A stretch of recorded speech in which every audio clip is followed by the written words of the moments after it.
2025. We are stepping into a completely new energy for this year, something that we've not witnessed before in a really good way. And over the last 2 weeks now, I have had the privilege of having these amazing conversations to help you in your business with your sales and marketing with some of the top leaders in the online space. And I trust that you've been taking some really good golden nuggets away from these conversations in the 2025 Sales and Marketing Success Series. And I'm really excited to be having this wrapping up with a bow on it with this amazing, authentic sales coach, Jana Niksa. But before we dive in, I just want to officially say welcome. Thank you for being here. Thank you for watching. If you're joining us live, say hello in the comments. I'd love to know that you're here and that you're supporting us. And also, that just helps more people catch this really imperative and sales soul serving conversation that we're going to dive into today. And I also want to acknowledge you for being here. You know that you need to up your game for 2025, and you're here. You're listening. You are learning. You're expanding. You're embracing new approaches. You're embracing a new way to look at your business and how you can be of service and how to connect in with those most amazing clients. My name is Jennifer Lyle. I'm an intuitive business mentor, and I help amazing, ambitious entrepreneurs with dropping the overthinking, dropping the overwhelm, getting really clear on what it is that they want to create, and then clearing away all the guck energetically in your mind, up leveling your energetic management and mind management so you can be the leader you need to be to bring this glorious vision to life. And my guest today, the authentic sales coach, Jana Niksa. I have to tell you who Jana is for me. So, gosh, I think we've known each other for about 3 or 4 years now at least. And who Jana is for me is not only is she a wealth of wisdom around sales with her decades of experience in sales, in corporate sales, and she has managed to transfer all the best parts of that and then combine it in with this new wisdom as an online entrepreneur in the last few years to create a really potent way for heart-centered entrepreneurs to embrace and fall in love with sales so that they can attract the most amazing clients. So she is somebody who has a practical experience, has the emotional intelligence, the energetic awareness of all of these aspects of sales, and has wrapped it up in this beautiful bow for how you can embrace this new approach to really grow your business in a way that feels fun and easy and joyful and something you love to do and being of service to your clients. So that's who you are for me, Jana. Now, Oh my if you'd like goodness. to fill in the blanks with some of the practical stuff to kind of back up everything I've just said, go ahead. Well, I was just going to say, can I just borrow you to introduce me in that way, like just wherever I'm going? Because that was just like so lovely. So thank you. Thank you for having me. And hello, everybody that's listening out there. And to fill in the blanks, like I don't, what more is there to say? Um, except that, you said taking some of the golden nuggets or the pieces of the sales. And what I would like to press upon the audience at this time is, how about we take what we think we know about sales and really just turn it upside down? Even better, even better, even better. Because I think the essence and the energetics and baggage that come with the word sales is what so many people from the success, and more importantly, from the service and the mission of serving the clients they're meant to help. It Mm-hmm. is for most people the obstacle, like the Achilles heel that's really preventing them from like breaking through that next glass ceiling, if you will. So I'll just leave it at that for now. All good, all good. So with the clients that you work with and people that you see as potential clients, um, what are you seeing them struggle with the most? I mean, you've touched on it here about, some of the energetics and the ickiness of how people perceive sales as being the biggest Achilles heel for them. What else? What are some of the other things that they are coming up against when it comes to growing their business? Well, I mean, there's several things, but the interesting part is they're simple things. I mean, they're not easy. They're skill sets that take developing, right? Like anything else in life. We have to get in there and do the reps. But a lot of it is learning how to speak their client's language Mm. and truly understanding like how to create offers for their clients. A lot of my clients come in creating offers they want to create and then trying to sell it versus really creating it with the intention of what do they want to invest in, right? So it's those sort of pieces, but really if I'm completely like pulling back the curtain, it's the sales piece and like the not enoughness or not really getting out there and doing what they know they need to do in order to sell it. And that does not mean for anybody that's listening that you're just out there just pushing your offer on everybody all the time. But what it does mean is you're not expecting marketing, which is a different skill set than sales, to do the selling for you because they're two different things. So And let's yeah, so just break I'll that leave it. down a tiny little bit there. Can you help with making the distinction between marketing and sales for people? Sure. So if to me marketing is what like it's the window dressing, it's outside the store, right? It's getting their attention and then once they're in the store, it's the sales process that brings them through and has them enroll as an actual client. And and I think that this is just, there's a lot of, I've given this a lot of thought, because I came into this space thinking that people understood that sales was part of business. And I quickly soon realized because I was also assuming I knew what the client wanted and creating offers that I knew they needed and not the ones they wanted. Um, and I soon realized that I think it has to do with the rise of the influencer and the online business sort of like came about simultaneously. And so there was this really interesting, I think it's an assumption that if I just have a big audience and if I'm just like really out there, that people just naturally buy. Mm. And I'm here to tell you, having worked with a lot of influencers that are broke, that that is not the case. Mhm. That getting people's attention and building a community and in that piece is not the same as actually walking them through a simple sales process and enrolling them as a client. They're different. And so, a lot of people are building their business like what an influencer would do, not realizing that you don't even need tens of thousands, hundreds of thousands of people to have a successful, six figure, multi six figure business. Ask me how I know, you know, really you have to get good at converting the audience you do have. Mm. So there was a lot of change in 2024. I witnessed it in my business. I witnessed it with my colleagues and my clients, and there's been a lot of conversations in the online industry that things just are not converting the way they Mm. were before. How about you? What have you witnessed in sales and marketing that you think people really need to be aware of for 2025 that's going to make a difference in how they grow their business? Oh my goodness. I love this question and I until you asked it, I hadn't really considered it because 2024 for me was my best year by far Mm. ever, like exponential. And I think it's because people can no longer rely on content and links and sales funnels and email lists to do all the heavy lifting. Like we have to get in there and make the actual connection.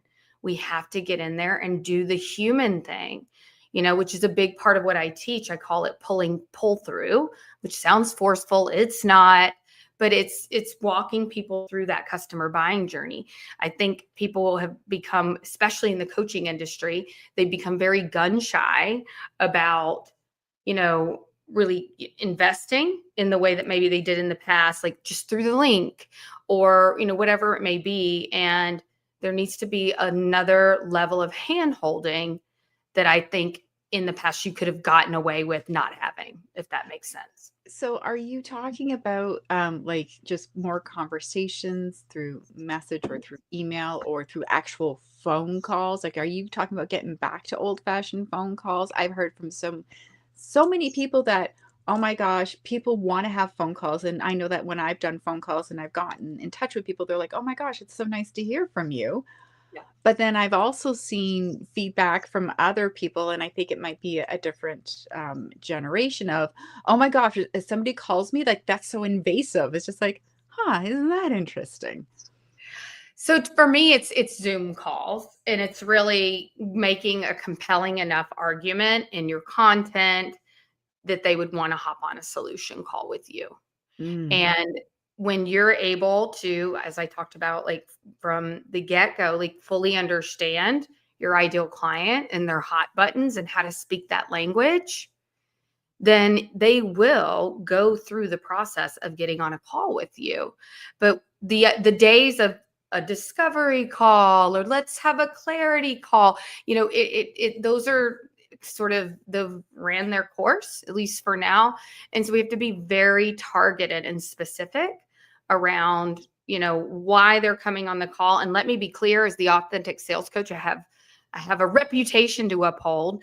That does Mhm. not by any means make the suggestion that you're going to invite somebody to a call where you're going to help them with a problem and then you're actually going to bait switch and try to sell them. That is a no-no. We always ask for permission to sell. We are not here to bait and switch. But when you can have somebody on a call, when you can serve them, there is a principle that I read at some point in one of the books that I've read about the reciprocity of serving and helping, that then they very much want to know more naturally about what you do, which is then your opportunity to share. And it sets it up very nicely for you to do so. But, it's simple. I don't want to act like, it's just like a lot of the coaches say, like, just plug A into B into C and click, click, click, and you're a millionaire.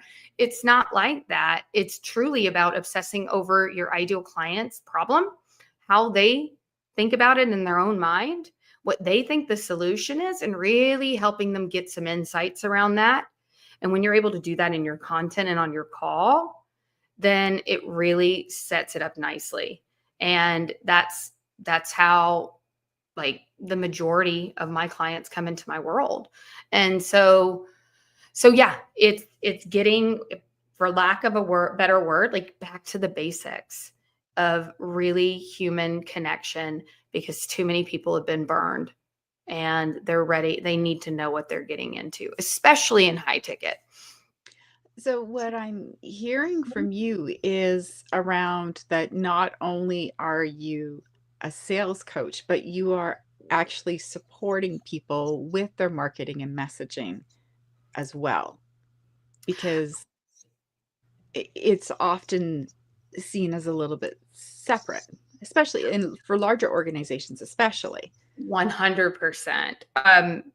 What I like to call it is conversion content, because it is, in my mind, even though they are separate, we talked about them in the front window and then behind, inside the store, they are separate in a lot of ways. However, nowadays, in the things that work best for myself and my clients is more of this conversion content. And for lack of a better way of putting it, you're selling the whole time. And what do I mean by that? Like, it used to be we could put up like really nice quotes or like the tip of the day, and that was enough, right, to get people to notice us. But now it's really helping people see their problem in a different light, helping shed some, of your unique perspective about why they are where they are. like Mm. really getting their attention and piquing their curiosity, that you actually have some insight into this thing that maybe they haven't tried before. And so it's shifting beliefs. It's selling. I wish there was a different word for it, but it's selling a new approach or a different outlook. And that's what I like to help my clients infuse into their content, because that does add that layer, that conversion sales layer that gets people to pay attention more. Because the whole used to trigger me to death, but the whole be consistent and add value is just not enough anymore. People you have to be a little more strategic in your content. And I think that people need to understand what exactly it is you do so that they can have a sense of, excuse me, okay, I know I have this problem. I can see you're talking about it, but how am I going to fix it with you? Yeah. And to be able to explain that so that they know. So it's just like if you go into Home Depot or whatever hardware store, depending on where you are, where you watch this, and you need a handle for your toilet to flush the toilet. You know that you want to look for it, and you know that want, you just want to flush your toilet. And there's sometimes it's like, oh, there's this high density plastic and all these other fancy words, but it's like, I just want it to friggin' flush my toilet again because I'm tired of going down the street to the coffee shop to use my toilet or to use my neighbor's toilet because this one doesn't work. Just give me a friggin'. So, a Yeah. straightforward. Well, it's straightforward. And oftentimes, when done really well, it's speaking to the part of them that already knows that that's the truth. You know what I mean? Mhm. One of probably my top value is truth. And so when I can say to somebody, like, before you buy yet another lead generation thing or another content creation thing, like really think through, like, how are you getting these people from there onto a call? Because it doesn't matter. Like, leads are not, you can't fix a sales problem with more leads. And so, but when I can help people see the light, and I know each and every one of you you're listening, you are an expert in your own right, and you have things that you're seeing people do, and you're like, no, stop. But but that's the kind of stuff that gets people to lean in, because it's getting them to think differently about their problem, and then more importantly, thinking differently about what their solution is. Mm. And that is how I think people get on calls with me, or why people get on calls with my clients, because we're able to take them through that journey. Because let's be real, with all of our clients and customers out there, if the problem was what they thought it was, and if the solution was what they thought it was, then they wouldn't need you. So let's be the voice of reason out there to help them see the light. And Yeah. so, that was one piece of it. And then, the other thing about that I think people jump the gun on is if they're not giving the tips, and they're not, doing some of those pieces, and they're just like, here's my offer, here's my offer, here's my offer. They haven't done a good enough job of establishing the need for it in the first place. Yes. Yes. And I'll just brief little story on that. Like, they say never make a point without telling a story, never tell a story without making a point. And way back when I was in sales, sometimes they would hire an entire sales team, which was not cheap, for across the whole country, like a year before a product would launch. Why? Because there was an entire, like, laying groundwork of why they would ever, we couldn't even talk about the actual product, but we were establishing the need in the market Mm. so that when we launched, people were like primed and ready to buy. Makes sense. Yeah. And so if you're just like being consistent and adding value over here, look how good I know about this thing, and then you're like, buy my thing over here, there's a massive disconnect. And that's why people aren't hopping through your human sales funnel. This is what I like to call it, because Mm. everybody thinks funnels, like one funnel away, but I'm saying you're a human sales funnel. And knowing how to do that by establishing the need and giving your unique perspective and insights backed up by your credibility and your results, people will hop on a call with you. So good. So good.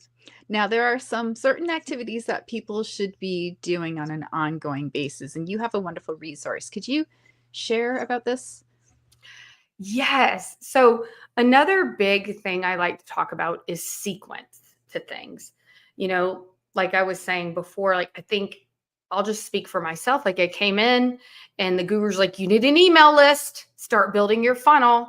You need a website, start doing that. You need all of these things. And it was really the cart before the horse. It's like I forgot everything I knew that made me successful in sales and started like, I guess I need to be a like professional content creator and learn how to do reels and go viral, and so many moving pieces that I forgot. Like I had come to Jesus truly, and I was like, Jana, what was it that made you successful? And it was the income producing activities. So sometimes we feel like we're being productive when we're on Canva, or we're building out a landing page in those pieces. But if you're not, those are like not the Canva, but the landing pages and the building of the email list and those pieces, those can almost be more scaling activities. And a lot of people are doing things out of sequence. And so what I like to call that first 6 figures is boots on the ground. And what that looks like is this income producing activities checklist. You can do so much. The links like flashing on the screen. You can do so much technology and funnels and landing pages. And I mean, all that entails, it's important, but it's sequence. Everybody says sequence. That comes later once you've had conversations with your ideal client. Like you're getting in there, you're making those connections, you're doing these things on a daily basis, and that's going to create that momentum. Mm. And so there is a sequence to these things. And the best part is, it's the simple stuff first. It's just the more uncomfortable. It's just a little uncomfortable because it's the more Yes. salesy not salesy, sales activities. But that's the stuff that's going to set you up so that you know what to put in the funnel. You know what to write on the landing page. You know how to do a reel that's going to convert. But people want to skip to the good part, so to speak, and then they just get lost in all of wearing all these different hats when it's really the income producing activities that move the needle first. And it's interesting. I think that some people feel like they need some of those other things to feel good enough, to feel like they are authority. Yeah. And I feel like that's a big obstacle that people can overcome that will then simplify their sales and the visibility too. So I am thank you. so can I just speak to that really? I'm a talker. Mhm. I have to say, I'm so glad you said that because I spent an enormous amount of time on Canva when I first started that was not necessary.